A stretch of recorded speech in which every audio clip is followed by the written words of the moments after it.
The flyout menu of the Gradient Forge panel gives us even more ways of quickly creating amazing gradients. In the lower left corner of my fish tank, I'll select this gravel in shades of lavender and lilac, and in the flyout menu, I'll choose Artwork Fills to Gradient. And here's a preview of that gradient. I'll give it a name, and I can choose to make it radial or linear, and reverse the order of the colors. I'll save this, and it appears in the Gradient Forge panel, and the gradient is saved to my Swatches panel. And this works with gradients too, so you can create a mixture if your selection contains both solid and gradient color fills. So I've selected the gravel. I'm going to add one of these orange corals, and I'll try again, choosing Artwork Fills to Gradient. And it's beautiful. I'll name this Sunset and click Save. You can also create a gradient from your swatches.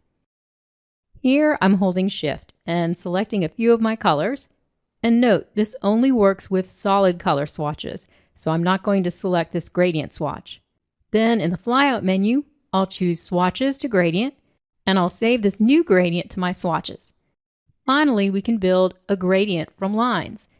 And looking back at my earlier demonstration, here are the lines created from a gradient using the Gradiator panel flyout menu. With the lines selected, I can turn these back into a gradient. I'll go to the Gradient Forge flyout and choose Build Gradient from Lines. And just like before, I can save this to my Swatches panel. And notice the spacing of the stops is following the spacing of the lines. So now we've seen many of the fun and creative ways we can use the Gradient Forge panel and the Gradiator panel from Astute Graphics to bring more speed, precision, and creativity to working with gradients in Adobe Illustrator.